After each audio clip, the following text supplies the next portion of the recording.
High everyone, Kerala public works account കോഡിൻ്റെ ഒരു പുതിയ ക്ലാസ്സിലേക്ക് എല്ലാവർക്കും സ്വാഗതം. ചാപ്റ്റർ 2 ഡെഫിനിഷൻസ് ആണ് നമ്മൾ ഡിസ്കസ് ചെയ്യുന്നത്. അതായത് ഈ കോഡിൽ ഉപയോഗിച്ചിട്ടുള്ള ഈ പദങ്ങളൊക്കെ ഏതർത്ഥത്തിലാണ് ഉപയോഗിച്ചിട്ടുള്ളത് അതാണ് ഇവിടെ വിശദമാക്കുന്നത്. അപ്പോൾ ഈ ചാപ്റ്റർ 2 ഡെഫിനിഷൻസ് നന്നായിട്ട് നമ്മൾ പരിചയപ്പെടണം. ഇതിനൊരു 5 മാർക്കിനൊക്കെ പരീക്ഷയ്ക്ക് ചോദിക്കുകയും ചെയ്യും. മാത്രമല്ല, മറിച്ച് അഡ്വാൻസ്ഡ് മറ്റ് ചാപ്റ്ററുകളിലൊക്കെ കടക്കുമ്പോൾ ഈ പദങ്ങളൊക്കെ ഇവിടെ ഉപയോഗിച്ചിരിക്കുന്ന അർത്ഥത്തിലാണ് ഓരോ ചാപ്റ്ററിലും ഉപയോഗിച്ചിട്ടുള്ളത്. അപ്പോൾ ഇത് മനസ്സിലാക്കിയാൽ ചാപ്റ്ററുകൾ മനസ്സിലാക്കുന്നതിന് എളുപ്പമായിരിക്കും. The terms defined in this chapter are used in this code in the sense here in explained. നമ്മൾ ടെക്സ്റ്റൽ ബേസ്ഡ് ആയിട്ടാണ് ക്ലാസ്സുകൾ മുന്നോട്ട് പോകുന്നത്. അപ്പോൾ ടെക്സ്റ്റ് ഉള്ളവർ ടെക്സ്റ്റിൽ നോക്കിയാലും മതിയാകും, അല്ലെങ്കിൽ ഈ മാറ്റർ തന്നെ ശ്രദ്ധിക്കാം. അപ്പോൾ ഈ മാറ്ററിലൊക്കെ ഞാൻ ചിലതൊക്കെ അടിവര ഇടുകയൊക്കെ ചെയ്യും. പക്ഷേ ബുക്കുകളൊന്നും അടിവരയൊന്നും ഇടാൻ പാടില്ല, ഒന്നും മാർക്ക് ചെയ്യാൻ പാടില്ല. ഇനി അതല്ലെങ്കിൽ ഈ ബുക്ക് ആദ്യം നോക്കുന്നില്ലെങ്കിൽ ഈ മാറ്റർ തന്നെ ഒന്ന് ശ്രദ്ധിക്കുക, നിങ്ങളുടെ സ്ക്രീനിൽ തന്നെ ശ്രദ്ധിക്കുക. അതിനുശേഷം ടെക്സ്റ്റ് എടുത്ത് ഒന്നുകൂടി ഒന്ന് വായിക്കുക. It will be clear. അപ്പോൾ നിങ്ങളിതോട്ടൊന്ന് ഫെമിലിയർ ആയിരിക്കും. കാര്യം വിത്ത് ബുക്ക് ആയതുകൊണ്ട് നമ്മൾ ടെക്സ്റ്റുമായിട്ട് ഫെമിലിയറായി പോകുന്നത് എല്ലായ്പ്പോഴും നല്ലതാണ്. അപ്പോൾ ഒന്നാമത്തെ ഡെഫിനിഷനിലേക്ക് കടക്കാം. ഒന്നാമത്തെ ഡെഫിനിഷൻ അക്കൗണ്ടൻറ്റ് ജനറലാണ്. ഇപ്പോൾ കേരള സർവീസ് റൂൾസിലും കേരള ഫിനാൻഷ്യൽ കോഡിലും കേരള അക്കൗണ്ട് കോഡ് വോളിയം 1 ഒക്കെ തന്നെയും അക്കൗണ്ടൻറ്റ് ജനറൽ ആരാണെന്ന് ഡിഫൈൻ ചെയ്തിട്ടുണ്ട്.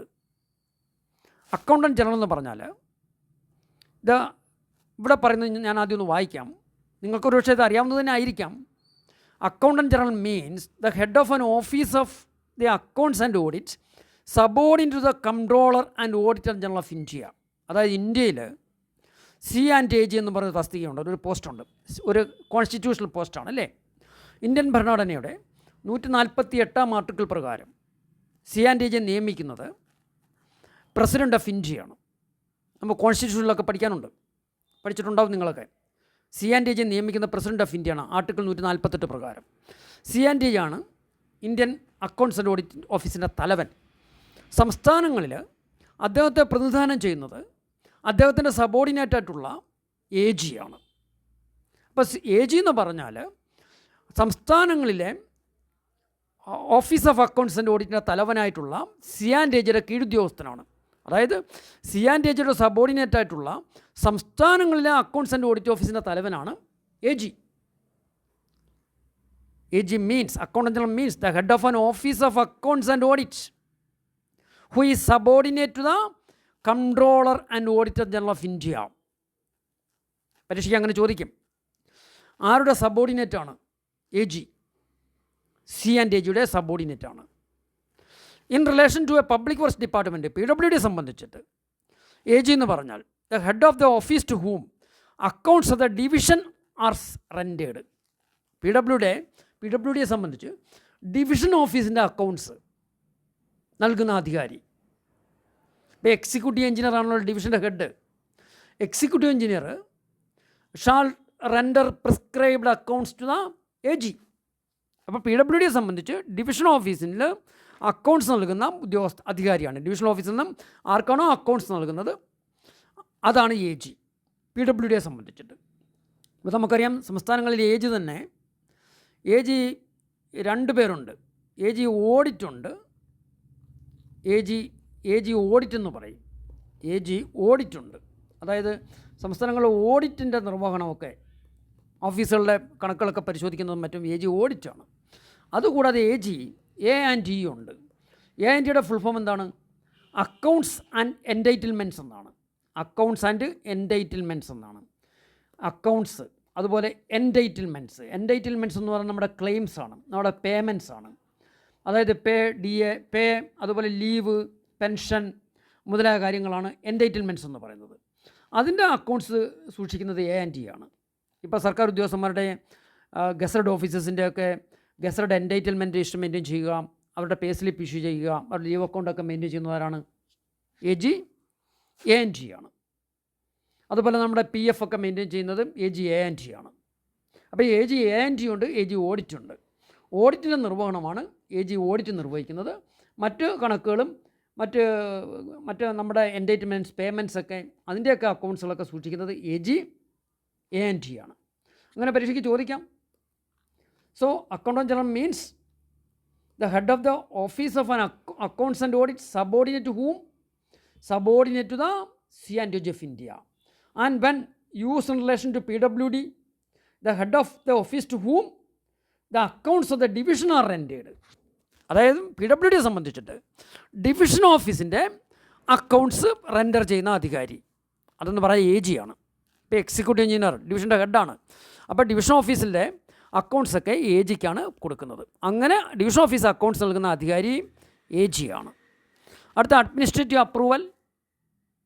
The term denotes the formal acceptance by the administrative department concerned of the proposals for incurring any expenditure in the public works department on a work initiated by or connected with the requirements of such administrative department. ഇപ്പോൾ ഒരു നമുക്കറിയാം ഓരോ ഡിപ്പാർട്ട്മെൻറ്റിനും ഒരു administrative department ഉണ്ടാവും അല്ലേ? ഈ administrative department secretary തലത്തിലാണ്. അതിൻ്റെ ഹെഡ് എന്ന് പറയുന്നത് സെക്രട്ടറി ഓഫ് ദ ഡിപ്പാർട്ട്മെൻ്റ് ആണ്. അപ്പോൾ ആ സെക്രട്ടറി തലത്തിൽ ഇപ്പോൾ ഒരു അനുമതി കൊടുക്കുക PWDക്ക്. ഇപ്പോൾ ആ ഒരു ഡിപ്പാർട്ട്മെൻറ്റ് ഏതെങ്കിലും ഒരു ബിൽഡിംഗ് കൺസ്ട്രക്ട് ചെയ്യണം, ഏതെങ്കിലും ഒരു പ്രൊജക്റ്റ്. അപ്പോൾ അതിന് ഒരു അനുമതി കൊടുക്കുന്നത് അതാത് ഡിപ്പാർട്ട്മെൻറ്റാണ്. അഡ്മിനിസ്ട്രേറ്റീവ് ഡിപ്പാർട്ട്മെൻ്റ് എന്ന് കൊടുക്കുന്ന അനുമതിയാണ്. അതായത് ഇറ്റ് ഈസ് ആൻ ഓർഡർ. ആ ലാസ്റ്റ് സെൻറ്റൻസ് വളരെ വ്യക്തമായി പറയുന്നു. അഡ്മിനിസ്ട്രേറ്റീവ് അപ്രൂവൽ എന്ന് പറഞ്ഞാൽ really it is an order to the PWD to execute certain specified works. ഏതെങ്കിലും ഒരു പ്രത്യേക സേവനം വർക്ക് നടപ്പാക്കുന്നതിന്, അത് ചെയ്യുന്നതിന്, നിർവഹിക്കുന്നതിന് PWD ഡിപ്പാർട്ട്മെൻറ്റ് നൽകുന്ന ഒരു ഉത്തരവാണ്. അതായത് ബന്ധപ്പെട്ട അഡ്മിനിസ്ട്രേറ്റീവ് ഡിപ്പാർട്ട്മെൻറ്റ്, അഡ്മിനിസ്ട്രേറ്റീവ് വകുപ്പ് പബ്ലിക് വർക്ക്സ് ഡിപ്പാർട്ട്മെൻറ്റിൽ ഏതെങ്കിലും ചിലവ് വരുത്തുന്നതിന്, അതായത് PWD ഒരു വർക്ക് ഏറ്റെടുത്ത് ചെയ്യുന്നതിന്, അവർ ചിലവ് നിർവഹിക്കുന്നതിന് നിർദ്ദേശങ്ങൾ കൊടുക്കണം. ഔപചാരികമായി അത് അംഗീകരിക്കണം ആ വർക്കിനെ. അതാണ് അഡ്മിനിസ്ട്രേറ്റീവ് അപ്രൂവൽ എന്ന് പറഞ്ഞാൽ. അതായത് ഇപ്പോൾ ഒരു അഡ്മിനിസ്ട്രേറ്റീവ് ഡിപ്പാർട്ട്മെൻറ്റ് ഇപ്പോൾ ആ ഡിപ്പാർട്ട്മെൻറ്റ് ആവശ്യങ്ങൾ നിറവേറ്റുന്നതിന് വേണ്ടി ഒരു നിശ്ചിത തുകയ്ക്ക് ഒരു നിശ്ചിതമായിട്ടുള്ള ഒരു നിർദ്ദിഷ്ടമായ പ്രവർത്തികൾ നിർവഹിക്കാൻ യഥാർത്ഥത്തിൽ PWDക്ക് കൊടുക്കുന്ന ഒരു ഉത്തരവാണ്. It is an order to the PWD to execute certain specified works at a certain stated sum to meet the administrative needs of the departments requiring the work. ഇപ്പോൾ ഏത് ഡിപ്പാർട്ട്മെൻറ്റിനാണോ വർക്ക് ആവശ്യമായിട്ടുള്ളത്, അവരുടെ ഭരണപരമായ ആവശ്യങ്ങൾ നിർവഹിക്കുന്നതിന് വേണ്ടി, ആ വർക്ക് എക്സിക്യൂട്ട് ചെയ്യുന്നതിന് വേണ്ടി, അതിനാവശ്യമായ ചെലവുകൾ നിർവഹിക്കുന്നതിന് വേണ്ടി PWDക്ക് കൊടുക്കുന്ന ഒരു ഉത്തരവാണ്. It is an order to the PWD. Administrative approval is an order to the PWD to execute a specified work at a stated sum to meet the administrative need of the department concerned. എന്നിട്ടൊന്നുകൂടെ വായിച്ചേക്കാം. Administrative approval എന്ന് പറഞ്ഞാൽ the term denotes the formal acceptance, ഔപചാരികമായിട്ടുള്ള അംഗീകരിക്കലാണ്, by the administrative department concerned, ബന്ധപ്പെട്ട administrative department, or the proposal for incurring any expenditure in the public works department. അതായത് PWDക്ക് ചിലവ് നിർവഹിക്കുന്നതിന് കൊടുക്കുന്ന ഒരു അംഗീകാരമാണ്. On a work initiated by or connected with the requirements of such administrative department. അപ്പോൾ ഏതെങ്കിലും ഒരു ഡിപ്പാർട്ട്മെൻറ്റിന് ഒരു കെട്ടിട നിർമ്മാണമോ മറ്റോ ആവശ്യമായി വന്നാൽ PWDക്ക് അത് നിർവഹിക്കുന്നതിന് ഒരു അനുമതി ആവശ്യമാണ്. ആ അനുമതി കൊടുക്കുന്നത് അതാത് ഡിപ്പാർട്ട്മെൻറ്റുകളാണ്. അത് PWD കൊടുക്കുന്ന ഒരു ഉത്തരവാണ്. സോ അഡ്മിനിസ്ട്രേറ്റീവ് അപ്രൂവൽ എന്ന് പറഞ്ഞാൽ it is an order to the PWD public works department to execute certain specified works at a stated sum. ഒരു അടങ്കൽ തുക കാണും. To meet the administrative needs of the department concerned. See also clause 53 below and para 69 of the public works department കോഡിൽ പറയുന്നുണ്ട്. അടുത്തെന്താണ് appropriation. Appropriation എന്ന് പറഞ്ഞാൽ ഒരു budget, അപ്പോൾ ബഡ്ജറ്റ് കണക്കുകളിലൊക്കെ ഒരു യൂണിറ്റ് അപ്രോപ്രിയേഷൻ നൽകണം. ഒരു തുക അലോക്കേഷൻ ഓഫ് ഫണ്ട്സ് ആണ്. ഇപ്പോൾ ഏതെങ്കിലും ഒരു ഉദ്യോഗസ്ഥന് appropriation means allocation of funds ആണ്. The amount provided in the budget estimates for a unit of appropriation. What is appropriation? Appropriation means the amount provided in the budget estimates for a unit of appropriation or part of that amount placed at the disposal of a disbursing officer.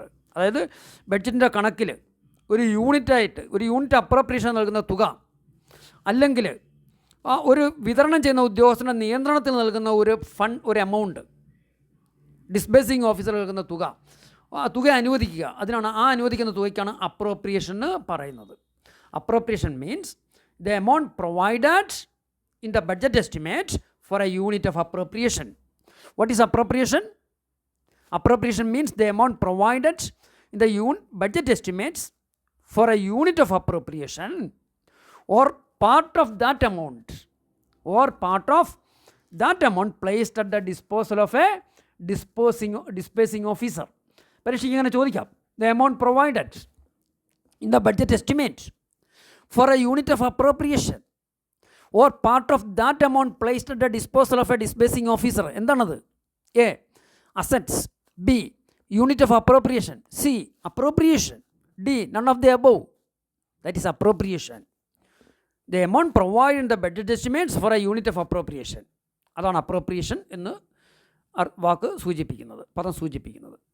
അടുത്ത definition assets ആണ്. അതായത് ആസ്തികളാണ്. In the accounts of works, this time indicates all outstanding or anticipated credits ആണ്. അതായത് നിലവിലുള്ള എല്ലാ ക്രെഡിറ്റുകളും അല്ലെങ്കിൽ ഭാവിയിൽ ഉണ്ടാകാവുന്ന ക്രെഡിറ്റുകൾ, അതൊക്കെ ഫൈനൽ അക്കൗണ്ട്സിൽ കുറവ് ചെയ്യുന്നതാണ്. അതായത് asset means in the accounts of works this time indicates, the time assets indicates all outstanding or anticipating credits which have to be taken in reduction of final charges. അതായത് ഒരു പ്രവൃത്തി കൊടുക്കുന്നു, അതിനൊരു അന്തിമ ചിലവുണ്ടാവും. അപ്പോൾ അന്തിമ ചിലവുകളിൽ ഫൈനൽ ചാർജസ് കുറയ്ക്കേണ്ട എല്ലാ ബാക്കി ക്രെഡിറ്റുകൾ അതിലുൾപ്പെടും. അതുപോലെ മുൻകൂട്ടി പ്രതീക്ഷിക്കുന്ന ക്രെഡിറ്റുകളും വരും. For example, recoveries of advances or recoverable payments and sale proceeds or transfer value or surplus materials, ഇതെല്ലാം അസറ്റ്സ് ആണ്. ഇപ്പം അഡ്വാൻസ് റിക്കവർ ചെയ്യണം. ഇപ്പോൾ ഒരു കോൺട്രാക്ടർക്ക് അഡ്വാൻസ് കൊടുക്കുന്നതൊക്കെ ഫൈനൽ പേയ്മെൻറ്റിൽ അത് റിഡക്ഷനായിട്ട് കാണിക്കും. അതുപോലെ റിക്കവറബിൾ പേയ്മെൻറ്റ്സ് കൊടുത്താലും ഈ റിക്കവറബിൾ പേയ്മെൻറ്റ്സും റിക്കവറീസ് ഓഫ് അഡ്വാൻസും അതുപോലെ sale process or transfer value surplus materials എല്ലാം തന്നെ അസറ്റ്സ് ആയിട്ടാണ് കണക്കാക്കുന്നത്. അപ്പോൾ പരീക്ഷയ്ക്ക് അങ്ങനെ ചോദിക്കും, the accounts of works this time includes അല്ലെങ്കിൽ all outstanding or anticipated credits which have to be taken in reduction of final charges. All outstanding or anticipated credits which have to be taken in reduction of final charges. എന്താണത്? that is assets. ഇതെല്ലാം അസറ്റ്സിൽ ഉൾപ്പെടുന്നതാണ്. അടുത്ത ബാങ്കാണ്, അഞ്ചാമത്തെ definition.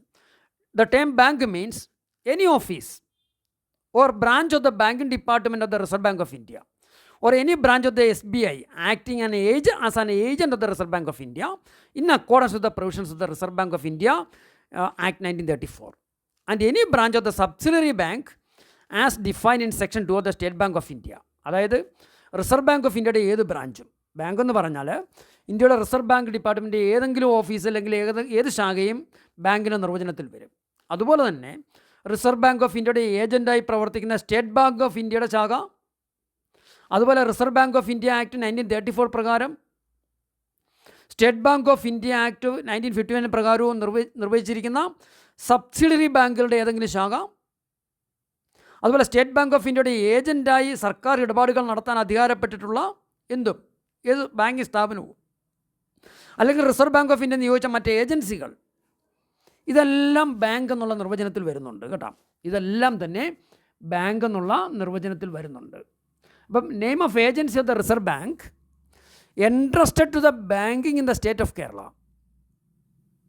അത് ബാങ്കാണ്, state bank of ഇന്ത്യയുടെ ഏജൻസിയാണ് ഇല്ലേ, സ്റ്റേറ്റ് ബാങ്ക് ഓഫ് ഇന്ത്യയുടെയാണത്, SBIയുടെയാണ്. The term bank means, definition നമുക്കൊന്ന് വായിക്കാം.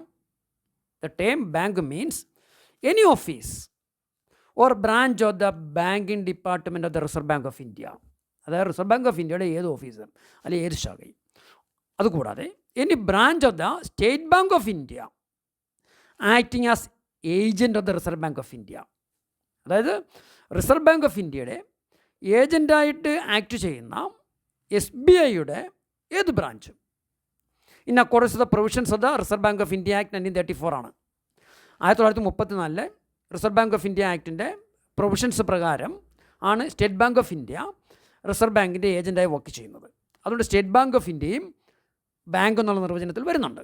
അതുകൂടാതെ any branch of A subsidiary bank of the state bank of India, ഇനി സ്റ്റേറ്റ് ബാങ്ക് ഓഫ് ഇന്ത്യയുടെ സബ്സിഡിയറി ബാങ്കായിട്ട് വർക്ക് ചെയ്യുന്ന ഏത് ബ്രാഞ്ചുകളും അതും അതിൽപ്പെടുന്നുണ്ട്. അതുകൂടാതെ which is authorized to transact and business as an agent of the State Bank of India or any other agency. ഇനി അതുകൂടാതെ any other agency appointed by the reserve bank of India, അല്ലെങ്കിൽ Reserve bank of India നിയമിക്കുന്ന ഏത് ഏജൻസിയും വരും. അപ്പോൾ bank എന്നുള്ള നിർവചനത്തിൽ റിസർവ് ബാങ്ക് വരും, അതിൻ്റെ ഏത് ശാഖകളും വരും. പിന്നെ റിസർവ് ബാങ്ക് ഓഫ് ഇന്ത്യ ഏജൻ്റായി പ്രവർത്തിക്കുന്ന സ്റ്റേറ്റ് ബാങ്ക് ഓഫ് ഇന്ത്യയുടെ ഏതെങ്കിലും ശാഖകൾ വരും. അതുപോലെ തന്നെ സ്റ്റേറ്റ് ബാങ്ക് ഓഫ് ഇന്ത്യയുടെ സബ്സിഡിയറി ബാങ്കിൻ്റെ ശാഖകൾ വരും, അല്ലേ? അതുകൂടാതെ റിസർവ് ബാങ്ക് ഓഫ് ഇന്ത്യ നയിക്കുന്ന മറ്റ് ഏജൻസികളും ബാങ്കിങ് എന്നുള്ള നിർവചനത്തിൽ വരും. അടുത്ത ഡെഫിനിഷൻ ബുക്ക് ട്രാൻസ്ഫറാണ്. അതായത് യഥാർത്ഥത്തിൽ ക്യാഷ് ട്രാൻസ്ഫർ ഇല്ല. ക്യാഷ് ട്രാൻസ്ഫർ ഇല്ലാതെ ബുക്കിൽ മാത്രമുള്ള ഫണ്ട് ട്രാൻസ്ഫറിനാണ് നമ്മൾ ബുക്ക് ട്രാൻസ്ഫർ എന്ന് പറയുന്നത്. So what is book transfer? Book transfer means this time is applied to the process whereby financial transactions which do not involve giving or receiving of cash or of stock materials are brought into account. അതായത് cash receive ചെയ്യുന്നില്ല, കൊടുക്കുന്നില്ല, വാങ്ങുന്നില്ല. അതുപോലെ stock materials, അക്കൗണ്ടിൽ വന്നിട്ടുള്ള stock materials കൊടുക്കുകയോ വാങ്ങുകയോ ചെയ്യുന്നില്ല. അതല്ലാതെയുള്ള financial transactions ആണ്. അതായത് പണമിടപാടിൽ അല്ലാത്ത ബുക്കിൽ മാത്രമുള്ള ട്രാൻസ്ഫർ. ഇപ്പോൾ ഒരു സർക്കാർ മറ്റൊരു സർക്കാരിന് ഫണ്ട് കൊടുക്കാനുണ്ട്, ക്യാഷായിട്ടാണോ കൊടുക്കുന്നത്? അത് ബന്ധപ്പെട്ട ഏജ് വഴി റിസർവ് ബാങ്ക് ഓഫ് ഇന്ത്യ ഒരു നാഗ്പൂർ ഡിവിഷനുണ്ട്, അതുവഴിയാണ് ചെയ്യുന്നത്. അതുപോലെ ഒരു ഡിപ്പാർട്ട്മെൻറ്റ് മറ്റൊരു ഡിപ്പാർട്ട്മെൻറ്റ് കുറച്ച് തുക ട്രാൻസ്ഫർ ചെയ്യണം. അതാത് സംസ്ഥാനങ്ങളുടെ ഡിപ്പാർട്ട്മെൻ്റ് ആകുമ്പോൾ അതാത് സംസ്ഥാനങ്ങളിലെ അക്കൗണ്ടൻറ്റ് ജനറൽമാർ വഴിയാണ് ആ അക്കൗണ്ടുകൾ ട്രാൻസ്ഫർ ചെയ്യുന്നത്. അതുപോലെ സെൻട്രൽ ഗവൺമെൻറ് സ്റ്റേറ്റ് ഗവൺമെൻറ്റുകൾക്ക് ഫണ്ടുകൾ കൊടുക്കാറില്ലേ, അതെല്ലാം ക്യാഷായിട്ട് ട്രാൻസ്ഫർ ചെയ്യണം, അതെല്ലാം ബുക്ക് ട്രാൻസ്ഫറാണ്. അപ്പോൾ ക്യാഷ് ട്രാൻസാക്ഷൻസ് ഇല്ലാത്ത ട്രാൻസ്ഫറാണ് ബുക്ക് ട്രാൻസ്ഫറായിട്ട് ഇവിടെ പ്രതിപാദിക്കുന്നത്. ക്യാഷ് ട്രാൻസാക്ഷൻസ് അതിലുൾപ്പെടുന്നില്ല. അപ്പം financial transactions in which neither giving or nor receiving cash, that is book transfer, അല്ലേ? അത് ബുക്ക് ട്രാൻസ്ഫറാണ്. The term is applied to the process whereby financial transactions which do not involve the giving or receiving cash. പരീക്ഷയ്ക്ക് ചോദിക്കും, the financial transactions which do not involve the giving or receiving cash. What is it? That is book transfer. Such transactions may either affect the books of a single accounting officer, or they may involve operation of the books of more than one accounting officer whose accounts are ultimately incorporated in the accounts of the government. They usually represent liabilities and assets of government brought into account either by way of settlement or otherwise, but they may also represent corrections and amendments made in the cash, stock, book transfer transactions എല്ലാം ഇതിൽ വരുന്നതാണ്. അതായത് പണം നൽകുകയോ സ്വീകരിക്കുകയോ ചെയ്യുന്നില്ല, അല്ല stock വസ്തുക്കൾ കൈമാറുന്നില്ല, എന്നാൽ സാമ്പത്തിക ഇടപാടുകൾ നടക്കുന്നുണ്ട്, അല്ലേ? അത് ഒരു അക്കൗണ്ടിങ് ഓഫീസറുടെ ബുക്കുകളിൽ മാത്രമാകാം, അല്ലെങ്കിൽ അവരുടെ അക്കൗണ്ടുകളിൽ ഒടുവിൽ സർക്കാരിൻ്റെ അക്കൗണ്ടുകൾ ഉൾപ്പെടുത്തുന്ന ഒന്നിലധികം അക്കൗണ്ടിങ് ഓഫീസർമാരുടെ ബുക്കുകളിൽ ഉൾപ്പെടാം.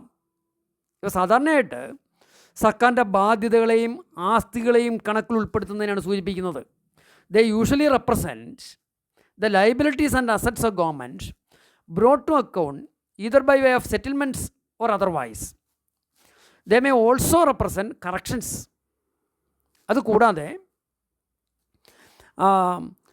അതായത് കണക്കിൽ, ക്യാഷിൽ, സ്റ്റോക്കിൽ, ബുക്ക് ട്രാൻസ്ഫറുകളിലൊക്കെ എന്തെങ്കിലും തിരുത്തലുകൾ അല്ലെ ഭേദഗതികൾ, അതൊക്കെ ബുക്ക് ട്രാൻസ്ഫർ വഴിയാണ് ചെയ്യുന്നത്. ഇവിടെ പണമിടപാട് ഇല്ലാതെ തന്നെ ഉള്ള ട്രാൻസാക്ഷൻസാണ്. ആക്ച്വൽ ക്യാഷ് റിസീവിങ്ങോ ഗിവിങ്ങോ ഇല്ല, അങ്ങനെയുള്ള ട്രാൻസ്ഫറിനാണ് ബുക്ക് ട്രാൻസ്ഫർ എന്ന് പറയുന്നത്. സർക്കാരിൻ്റെയൊക്കെ കൂടുതലും എല്ലാം ബുക്ക് ട്രാൻസ്ഫർ തന്നെയാണല്ലോ. അടുത്ത ചാർജ് എക്സ്പെൻഡിച്ചർ, അതായത് ബഡ്ജറ്റിൽ ഇപ്പോൾ നമുക്ക് തുക ചെലവ് ചെയ്യുന്നത് ചാർജ് എക്സ്പെൻഡിച്ചറുമുണ്ട്, വോട്ടഡ് എക്സ്പെൻഡിച്ചറുമുണ്ട്. ഇപ്പോൾ സുപ്രീം കോടതി ജഡ്ജിയുടെ ശമ്പളം കൊടുക്കണം, ഹൈക്കോടതി ജഡ്ജിയുടെ ശമ്പളം അതൊരു ചാർജ് എക്സ്പെൻഡിച്ചറാണ്. നിയമസഭ അത് വോട്ടിന് വിധേയമാകേണ്ട ആവശ്യമില്ല. എന്നാൽ സർക്കാർ ഉദ്യോഗസ്ഥന്മാർക്ക് മുഖ്യമന്ത്രിയുടെയൊക്കെ ശമ്പളം വോട്ടഡ് എക്സ്പെൻഡിച്ചറാണ്. സോ ചാർജ് എക്സ്പെൻഡിച്ചർ എന്ന് പറഞ്ഞാൽ it is not subject to the vote of the legislative assembly. Charge expenditure means expenditure which is not subject, charge expenditure means expenditure which is not subject to the vote of the legislative assembly. അല്ലേ? എന്നാൽ ഇത് expenditure which is subject to the vote of the legislative assembly എന്ന് പറഞ്ഞാൽ voted എക്സ്പെൻഡിച്ചറാണ്. ഇവിടെ ഒരു note പറഞ്ഞിട്ടുണ്ട്. Article 202 of the constitution of India requires that estimates of the expenditure embodied in the budget should show the sums required to meet the expenditure described as the constitution as expenditure charge on the consolidated fund of the state separately from which is subject to the vote of the legislature. അതായത് ബഡ്ജറ്റിൽ charge എക്സ്പെൻഡിച്ചറും voted എക്സ്പെൻഡിച്ചറും separate ആയിട്ട് കാണിക്കണം.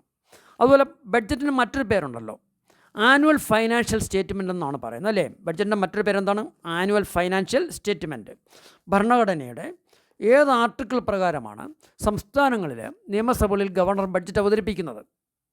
Article 202. Article 202 പ്രകാരമാണ് budget അവതരിപ്പിക്കുന്നത്. അങ്ങനെ പരീക്ഷയ്ക്ക് ചോദിക്കാം. The article in the constitution of India that by which presentation the budget before the legislature. 301 അല്ലെ 302? 202. ഏതാണ് ശരി ഉത്തരം? 202 ആണ്. അപ്പോൾ ചാർജ് എക്സ്പെൻഡിച്ചർ ചോദിക്കാം. The expenditure which is not subject to the vote of the legislative assembly, അത് charge എക്സ്പെൻഡിച്ചറാണ്. അടുത്തൊരു ഡെഫിനിഷൻ, 8ാമത്തെ ടെക്സ്റ്റ് കൂടി ഒന്ന് ഫോളോ ചെയ്ത് വായിച്ച് പോകണം കേട്ടോ. ഇപ്പോൾ ക്ലാസ് കേൾക്കുമ്പോൾ ഈ മാറ്ററിലാണ് ശ്രദ്ധിക്കുന്നതെങ്കിൽ പിന്നെ ടെക്സ്റ്റ് വായിക്കണം. അടുത്തത് കോമ്പിറ്റൻ്റ് അതോറിറ്റിയാണ്. Commercial department 8. Commercial department Kerala account code volume 1 discuss ചെയ്യുന്നുണ്ട്. നിങ്ങളൊരു പക്ഷേ പഠിച്ചിട്ടുണ്ടാവും. അക്കൗണ്ട് കോഡ് വോളിയം 1 അതായത് കൊമേഴ്സ്യൽ ഡിപ്പാർട്ട്മെൻറ്റ് എന്ന് പറഞ്ഞാൽ സർക്കാരിൻ്റെ കൊമേഴ്സ് നേച്ചറുള്ള ഡിപ്പാർട്ട്മെൻറ്റുകൾക്കാണ് കൊമേഴ്സ്യൽ ഡിപ്പാർട്ട്മെൻറ്റ് എന്ന് പറയുന്നത്. ഇപ്പോൾ ബുക്ക് ഡിപ്പോയൊക്കെ കൊമേഴ്സ്യൽ ഡിപ്പാർട്ട്മെൻറ്റാണ്. നമ്മൾ കേരള അക്കൗണ്ട് കോഡിൽ അത് ഡിസ്കസ് ചെയ്തിട്ടുള്ളതാണ്. അടുത്തത് കോമ്പിറ്റൻ്റ് അതോറിറ്റി. പ്രൊഫോർമ അക്കൗണ്ട്സ് ഒക്കെ മെയിൻറ്റെയിൻ ചെയ്യുന്നത് കൊമേഴ്സ്യൽ ഡിപ്പാർട്ട്മെൻറ്റുകളിലാണ് അല്ലേ? പ്രൊഫോർമ അക്കൗണ്ട്സ് ഒക്കെ മെയിൻറ്റെയിൻ ചെയ്യുന്നത് എവിടെയാണ്? കൊമേഴ്സ്യൽ ഡിപ്പാർട്ട്മെൻറ്റാണ്. അതുപോലെ തന്നെ അടുത്ത competent authority. The term competent authority of government or any other authority to whom means the relevant powers may be delegated by government. ക്ഷമതയുള്ള അധികാരി എന്ന് പറയും, അർഹതയുള്ള അധികാരി എന്ന് പറയും. അതായത് ഈ കോഡിലും ഒക്കെ പറഞ്ഞിരിക്കുന്ന പ്രകാരം പവേഴ്സ് ഡെലിഗേറ്റ് ചെയ്തിട്ടുള്ള അതോറിറ്റിക്കാണ് കോമ്പിറ്റൻ്റ് അതോറിറ്റി എന്ന് പറയുന്നത്. അർഹതപ്പെട്ട അധികാരിയാണ്. അടുത്ത കംപ്ലീഷൻ ആൻഡ് കംപ്ലീറ്റഡ് വർക്ക്. തമ്മിലുള്ള വ്യത്യാസം എന്താണ്? Completion and completed work. The expression completion of work may be understood to include abandonment of a work. ഇപ്പോൾ ഏതെങ്കിലും ഒരു വർക്ക് അബാൻഡൻ ചെയ്താൽ, ഏതെങ്കിലും ഒരു വർക്ക് ഒഴിവാക്കിയാൽ, പൂർത്തിയാക്കാതെ ഇട്ടിരുന്നു കഴിഞ്ഞാൽ അതും കംപ്ലീഷൻ ഓഫ് വർക്കിലാണ് ഉൾപ്പെടുന്നത്. The expression completion of work may be understood to include abandonment of a work and completed work include abandon work. അതായത് കംപ്ലീഷൻ വർക്കിന് ഒരു വർക്ക് ഉപേക്ഷിക്കുന്നതും കംപ്ലീഷൻ വർക്കാണ്. അതുപോലെ തന്നെ കംപ്ലീറ്റഡ് വർക്ക് എന്ന് പറഞ്ഞാൽ പൂർത്തിയായ വർക്കാണ്, അതിൽ ഉപേക്ഷിക്കപ്പെട്ട വർക്കും വരും. So what is the difference between completion and completed work?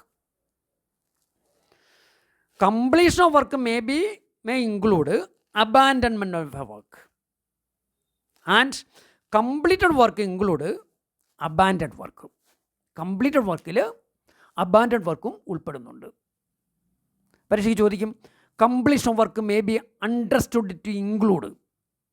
Completion of work abandonment വർക്കാണ്. എന്നാൽ കംപ്ലീറ്റഡ് വർക്കോ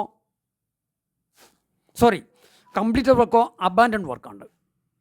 ഉപേക്ഷിക്കപ്പെട്ട വർക്കും വരും കംപ്ലീറ്റഡ് വർക്ക് എന്ന് പറഞ്ഞാൽ.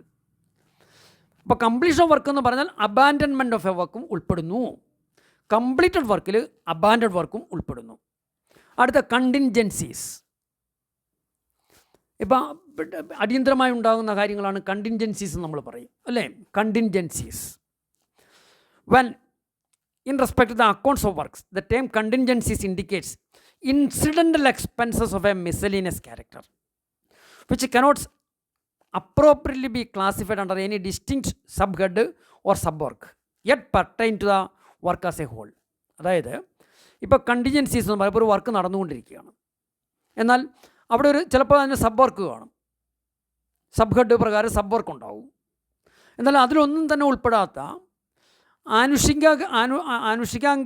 എന്താ പറയുക, നമ്മൾ ഇൻസിഡൻ്റായിട്ടുള്ള ആനുഷിംഗികമായിട്ടുള്ള അല്ലേ, ആനുഷിംഗം എന്ന് പറയാം, സാന്ദർഭികമായിട്ടുണ്ടാകുന്ന ഇൻസിഡൻറ്റിലാണ് ഉണ്ടാകുന്ന എക്സ്പെൻസസ് ഒക്കെയാണ് കണ്ടിൻജൻസീസ് ഉൾപ്പെടുന്നത്.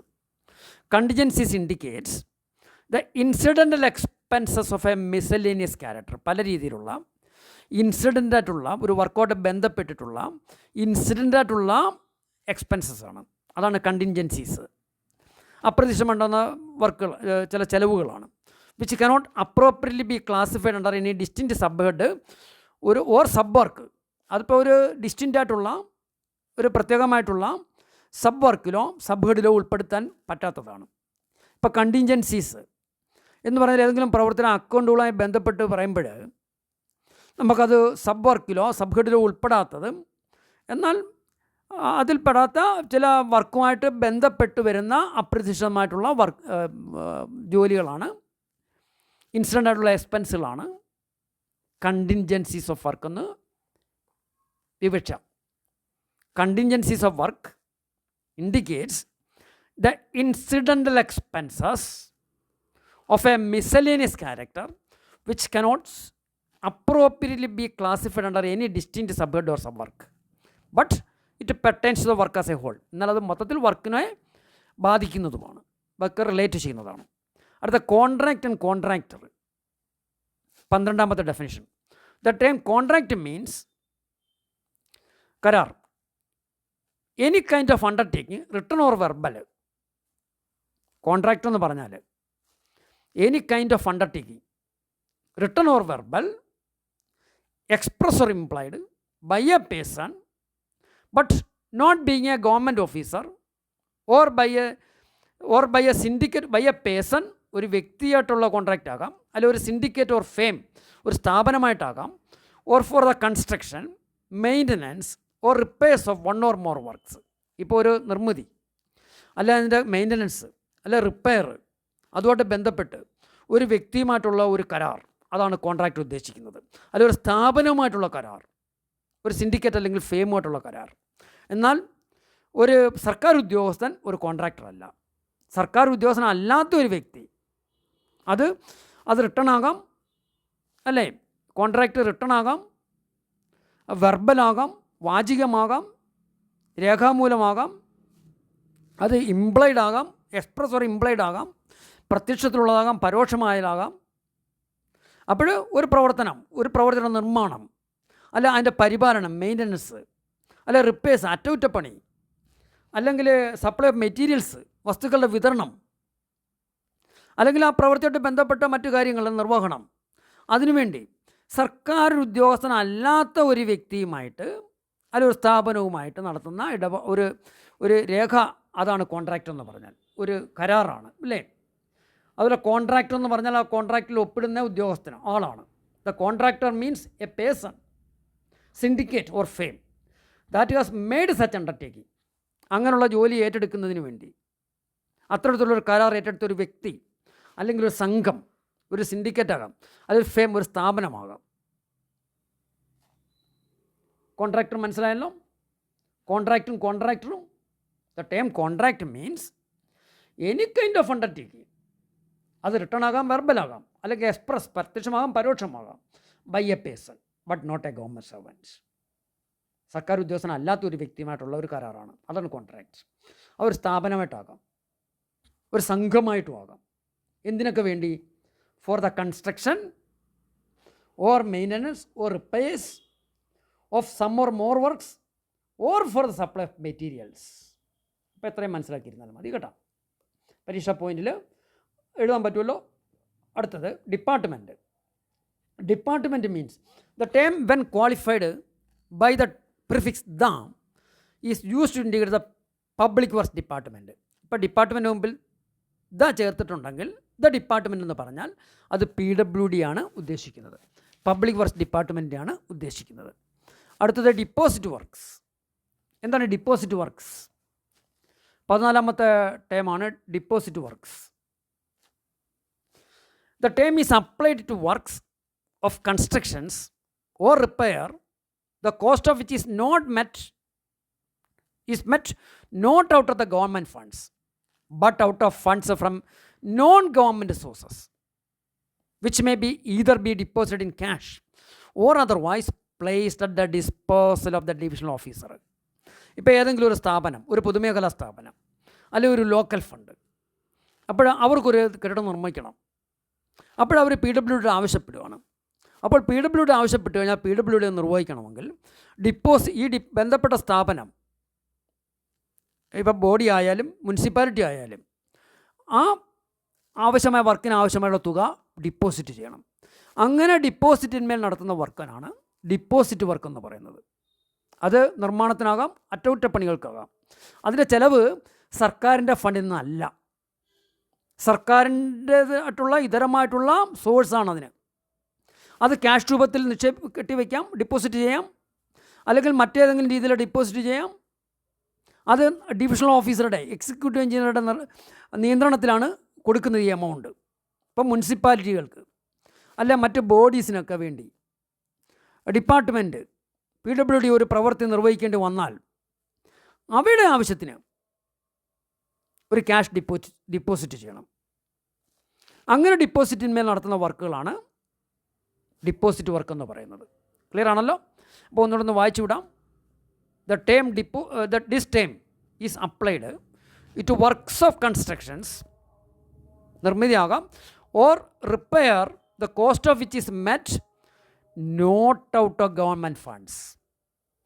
നിർമ്മിതിയോ അല്ലെങ്കിൽ റിപ്പയറോ സർക്കാരിൻ്റെ അല്ലാതെ, but out of funds from non government source, അതായത് സർക്കാർ ഇതര സോഴ്സിൽ നിന്ന്, which may either be deposited in cash or otherwise placed at the disposal of the divisional officer.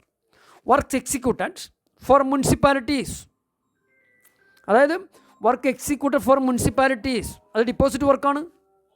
പരീക്ഷയ്ക്ക് ചോദിക്കാം, മുനിസിപ്പാലിറ്റിയുടെ വർക്ക് എക്സിക്യൂട്ട് ചെയ്യണമെന്ന് ഡിപ്പോസിറ്റ് വേണം.